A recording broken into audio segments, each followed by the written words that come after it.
Hey, what up, events? I'm back with another video. It's been a couple of weeks since the last one, but I'm back with Saiki K. Yeah, I could have just had a whole day to watch this series, I know. But I want to take my time with the show. You know?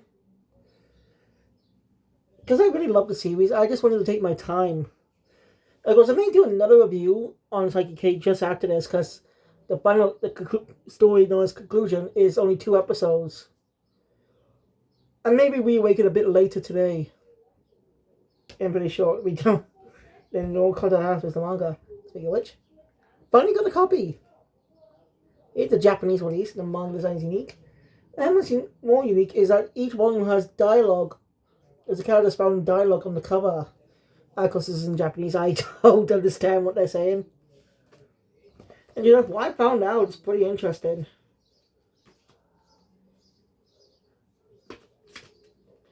And technically, this is not the first volume. I say technically. The one-shots released in Akumawa Jump were together in the volume 0. And some of the volume releases have one-shots. I think this one at the end. Yeah, some of the other Saiki K one-shots that are related to the previous ones are in here as volume.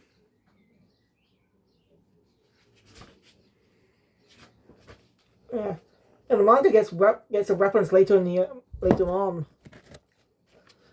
I also got the first one in Gintama in English, which never released here in the UK for some reason. You can watch the anime in the UK. Yeah, got a bothersome in there. But I'll show that in my review on the anime. But I might buy the Japanese version too for to compare them. Because certainly Saiki has not gone English release. Which is it's a fun manga. It's a great series. I don't know all the manga, but the anime is a lot of fun. It's one of my favorite comedy series. Saiki is a really cool protagonist. Yada yada. He wasn't the first to say yada yada, and he didn't even popularize it. That was actually Jotaro Kujo. Since, still, actually, JoJo anime came out in 2012. Parts 2 and Part 3 came out in 2013, 2013 or 24. Came out 2014, 2015.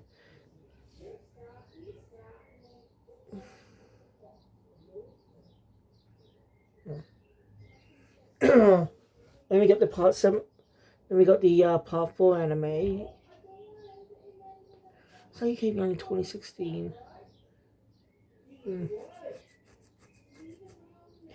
No arguing. It seems to introduce a bit of a plot point that will be expanded upon in the final in the conclusion story. No, not all chapters being adapted. There are even jokes about that.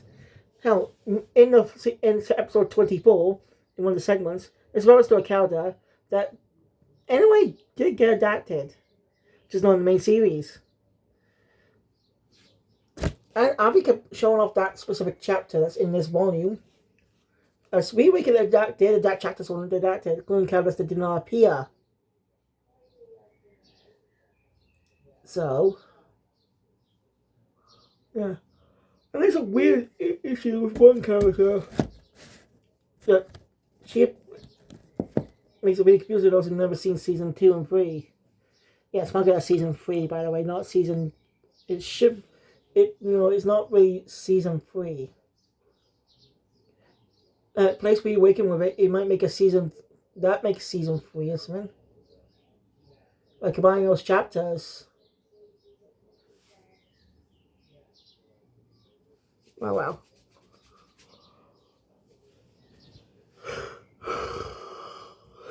Alright, I looked up supposedly the reason why Revelation didn't dub seasons 2 and 3. Lack of popularity. What? I was saying, it's a fun anime. The dub is funny. The voice acting is great too. How is it low viewership? I don't understand that. It's a fun anime. Sure, I've never seen the series because it's only been available in Japanese or for fan translations. But it's a fun series. I love it. So I don't understand why. I call that bullshit. I got bullshit on that excuse because Gintama was a popular comedy manga and got a popular comedy anime. Oh. Oh. Most like my guess is it competed with Gintama's dub. My guess it may compete with Gintama. Like when they did dub the 2015 version of Gintama. So most likely it was competing with that. That might be the reason of the viewership. I'm just guessing. Let's show you guys a fun series. Now, it's getting this way. Let's take one episode one actually has a sort of crossover in between times. After Saiki K season 1 ended, Gintama took its time slot on DB Tokyo. Is even a reference that with the cameo of an odd job skin. The voice had to make a cameo. Even a cameo from Elizabeth at the end. Now, currently, my watch through Gintama, I've gone past the first opening, Prey, to the second opening. And currently, opening 2 is alright. Prey is way more good, catchy, and memorable. So, it's just, but it goes, opening 2 goes up to episode 49, so we'll see how opening 3 does it. Oof. But anyway, let's get. So anyway, I have to wait. I can't I forgot to mention. I made review on season 1. I forgot to mention all about Psycho.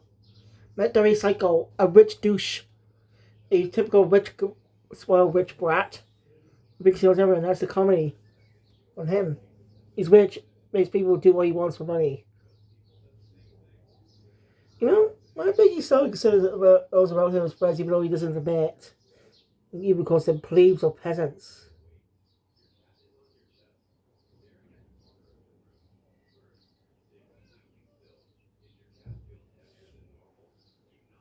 There's even a mad joke when it comes to another transfer student later. Why do transfer students always come to this class? Saiki's class? Because he's the main character. So it makes sense. So, you notice an oddities in the previous season? I'll get there. Once, probably should have watched them all together actually to help memorize them a bit better. You know. There's one episode, it's like one of the episodes has Psycho and again I didn't know to his house. It's all a weird thing. The episode has Saiki finds a freaking hamster. And the company's running to them at home. Well, yeah, that's a weird one. It's also one interesting thing. It's some later down the line when it comes to a specific character around episode 22. Kaido makes a Nando and Kaido are talking about the strongest character who debuted in Jump. One of them was representing Jono Giovanna in part 5 for JoJo. And Netflix subs say the actual name, not the translated name. You don't know. JoJo, every time when JoJo releases in the West, the subs and dubs change the names of some of the stands and characters. The vibe of also copyright. You know, it's kind of a lame excuse because there have actually been other anime that say names that actually have not been struck by copyright. So it's kind of stupid. Most likely they get because they don't like the names. Anyway, the subs say Gold Experience. Now that is the Jono stand. But don't get in the English dub and all translations it's be translated as Golden Winged. So that's pretty interesting. This is more even Netflix got the rights to stream the entire series. That's pretty interesting. They kept the Japanese term kept the Japanese name Gold Experience. And again, the Part 4 anime subs keep the original Japanese names. I'm not kidding on that one. I'm not sure my view on Part 4. So really, and so far as not been changed. No copyright strikes or anything.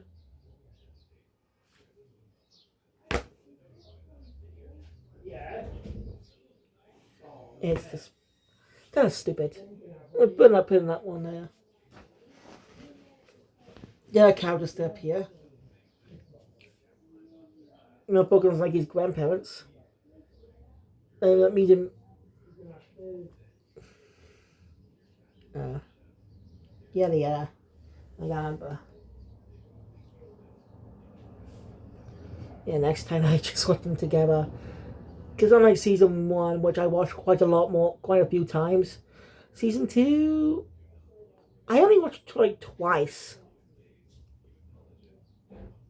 I don't care. I watched Saiki K only season 2 twice. In all time. But be fair, half of that was I was a dub only viewer at the time I started watching it. Since season 2 wasn't dubbed, I didn't watch it. And that's why I watched Reawaken when it came out. It was in it because it had a dub. You know, dubcasts aren't that great. So I may redo this video in the future if I ever do decide to do a rewatch of the Saiki K.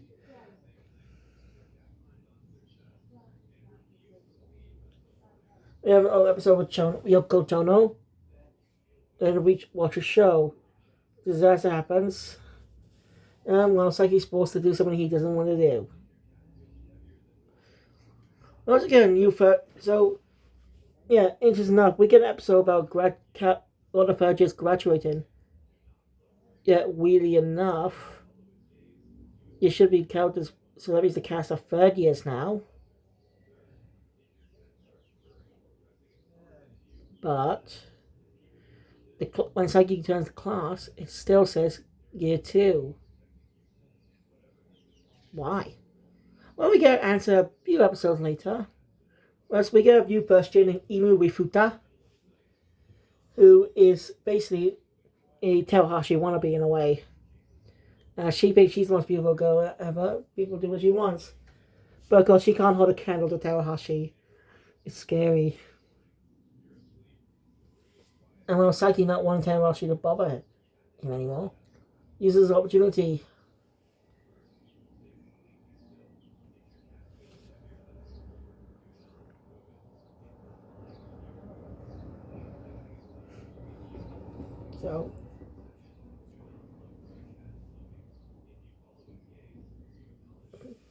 So actually, a lot of skipping a few episodes. She ends up falling in love with Terahashi. Anyway, then meets her brother Makoto Terahashi, or Toromagami. You know, the stage name. And that's him, but she likes both. The Terahashi siblings. Yeah, she knew how much of a pervert he was. She would definitely not be a fan.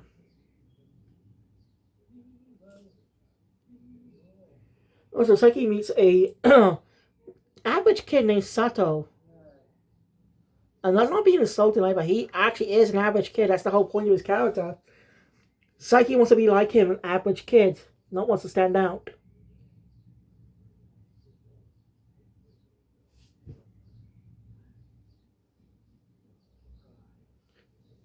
So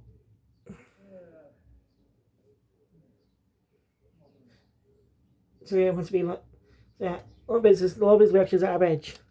Not funny. So yeah. Anyway, before we talk about some other episodes, let's go back to that. We have an episode where Saiki ends up using his powers to use his female form to get some sweet treats for all women, special for a bed that's for women only. He ends up running to me and ends up running to Terahashi, Yumihara, and Chisa and Mera. Yeah, I love him. Interesting enough, weirdly enough, even though Saiki named this female form back in season 1, he gets it from a different name. I'm not joking on that one either. Go back to that season 1 episode where the female Saiki debuted. She was known as Saiki Kusuko. But now, since they've forgotten the name, and we're calling it be Kuriko now. And Saiki might come to school saying that that Gurko is Saiki's sister. Yeah.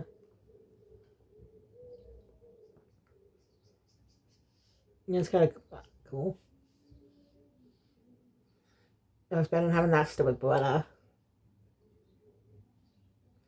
Who tries has been gathering Dana and Saiki, preparing for towards the end of the story. Yeah, he is a popular for the end of the manga. Hey, we get so our first transfer student of the story for the new character is well Mikoto Ayara, and she actually has psychic powers of her own right. She's a fortune teller. She's able to see auras and predict the future and predict someone's fate and stuff. She's transferred to school to find her destined one. Also, she's a Gyaru. It's a girl who dresses a roll flashy and stuff, wears makeup and has tan skin.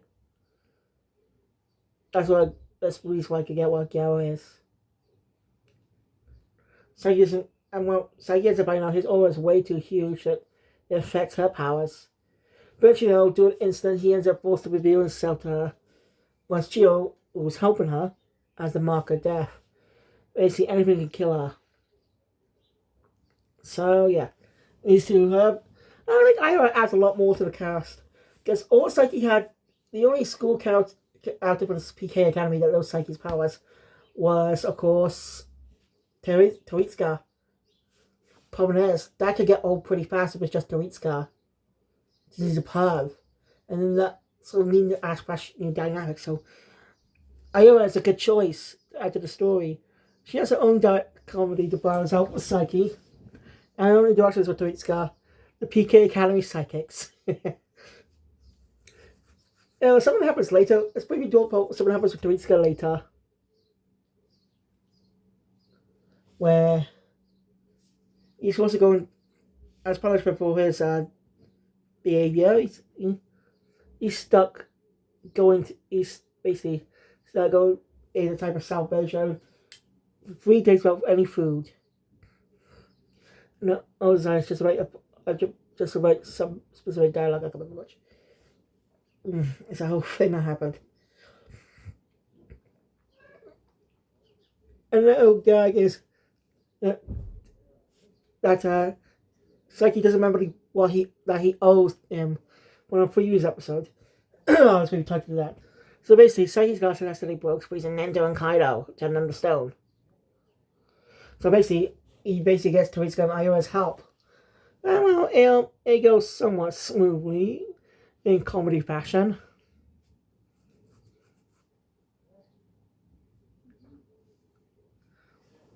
So yeah, he did owe Toritsuka.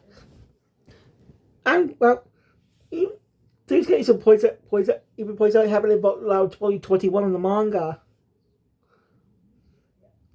So that's actually pretty funny. Saiki even said he had to reread the entire series since he debuted, which might have been wrong too, actually. You can actually buy all the volumes officially on Amazon, just like that. All cheap prices too. They're not expensive.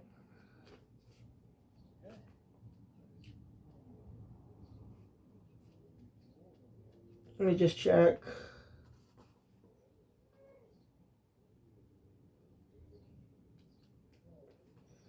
There's some scenes that were cut from the anime. Some extra dialogue. Oh, it's basically baseball. And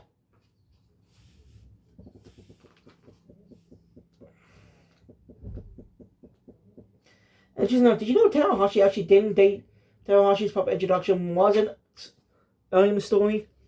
Yeah, I don't know what it has, because the Chio introduction was actually chapter 5 in the manga. Chapter 1 introduced Nendo, chapter 2 introduced Kaido. Well, actually, what's chapter 2? Yeah, chapter 2 introduced Nendo, sorry. Chapter 3 introduced Kaido. Chapter 4 is more focused on them.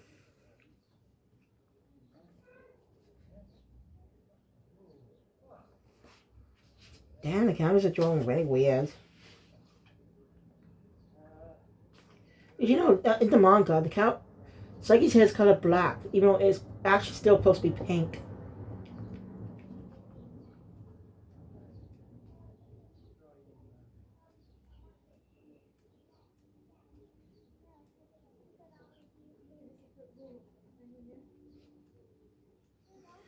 Yeah, it turns out it's not in the manga yet, not in this volume. So, mostly around volume 2 maybe, or volume 3, I don't know. But yeah, a lot of things happen. Look, so at least a lot of good comedy.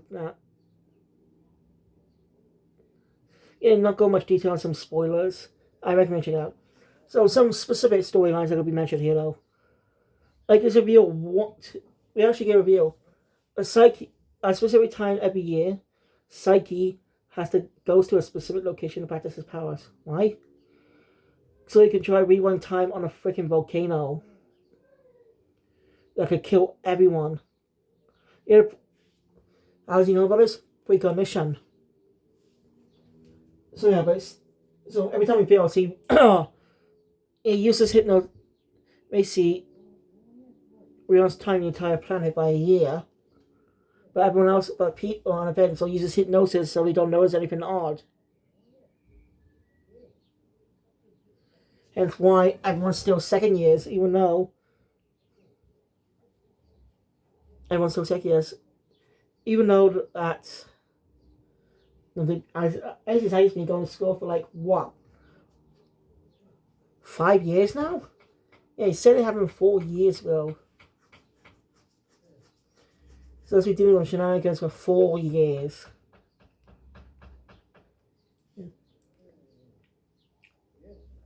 Oh yeah, actually, I've got there's actually a special storyline, the Island Arc, I call it.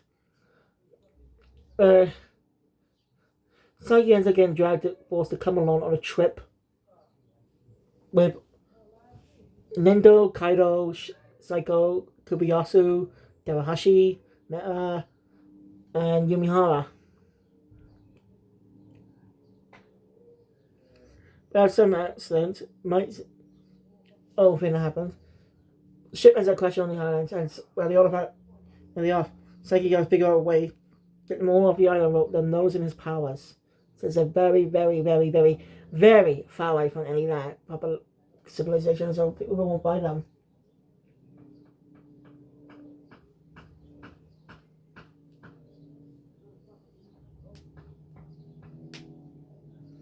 And the idea of building a raft helps them, since if they teleport on the sea, well, any line of sight, that allows that they won't even notice.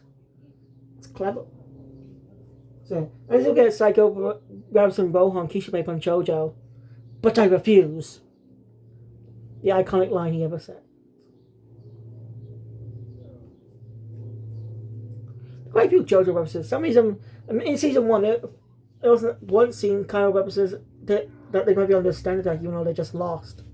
But the dub removed moved the stand line. I don't know why. And it's not because of copyright reasons either. Because in Reawaken, they reference One Piece directly.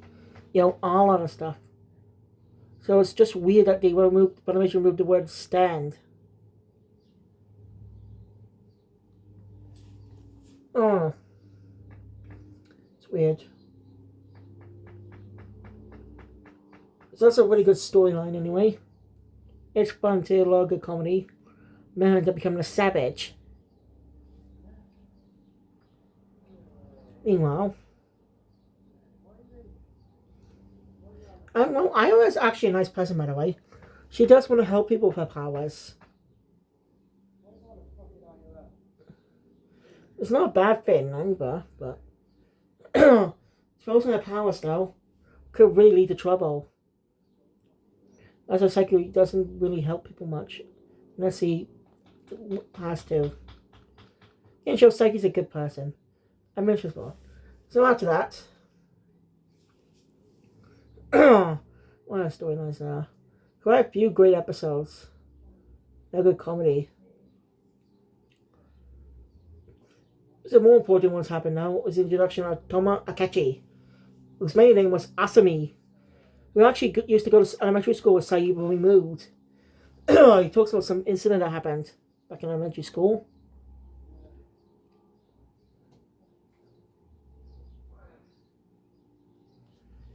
Yeah.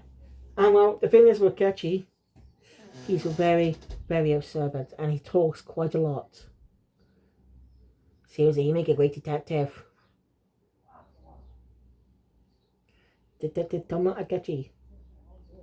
Seriously, he'll be able to solve a lot of crimes very easily. Except that, you know, when you begin his dub, he's played by Bryce Papenbrook. Yeah.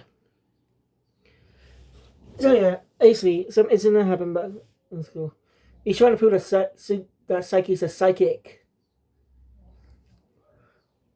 We won't learn what happens with it because we get some small episodes in between. It takes a few episodes to get to there. But it doesn't happen to like episodes 22 and 23.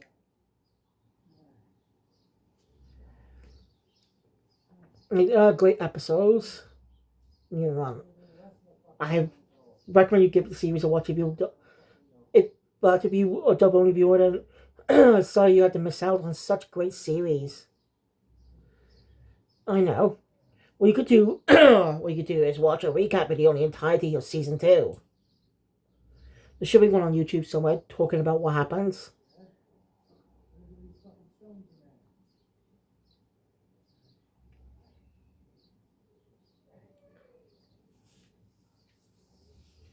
Alright, we also learned Cairo has two younger siblings, Sora and Taiki. Easy one episode focused on Utah. But now let's get to the Akechi story, which I said happens in episodes 22 and 23. Basically, Akechi's been very observant and has been following Saiki for quite a bit. Now, a lot of observations, even though Saiki he was able at his gala most of the time,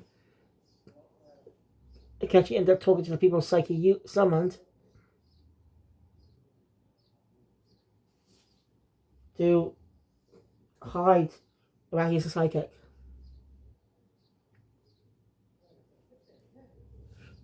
So yeah, Saiki's supposed to turn Akechi to stone. So as as Kuriko, he travels back in time. Oh yeah, I actually forgot about that one. Basically, his rewound ability grew so he can actually travel through time. And actually messes up his parents' past. It's a whole complex thing. The whole complex thing that happens. Then you go back, then go back on that day to the day before, which was the future. So it's kind of complicated. But again, time travel is always complicated, no matter what you do. So the incident involved a kid named Takashi, who was a total bully, and the burning wee wee incident. Yeah, Saiki, even though, and I like how when when Saiki was like 7, or sorry 6, he didn't. It was mostly silent. I didn't hear his interference or anyone. All this is being watched by President Saiki as Kuriko. Actually, Saiki ended up helping out Akechi, or Asumi at the time, in his wounds. And well, it's escalated. Yeah, Saiki ends up using his powers to teach that bully Takashi a lesson, ends up burning crotch. It's talked about even a year later. Oh yeah, Akechi gets bullied. Saiki ends up using his power. So he ends up racing all their memories with the TV Tokyo mascot again. We haven't seen that in a while. And that's why he didn't use it on Akechi before. After this. Yeah, every time he travels through time, he has a butterfly effect, so he's not able to, so he can't solve his problem, sadly. So yeah, the bullies think that Tom Akechi is the one behind the incident in the classroom.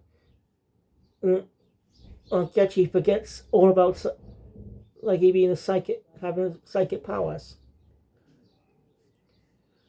And the end, does present day and tells Getty his secrets.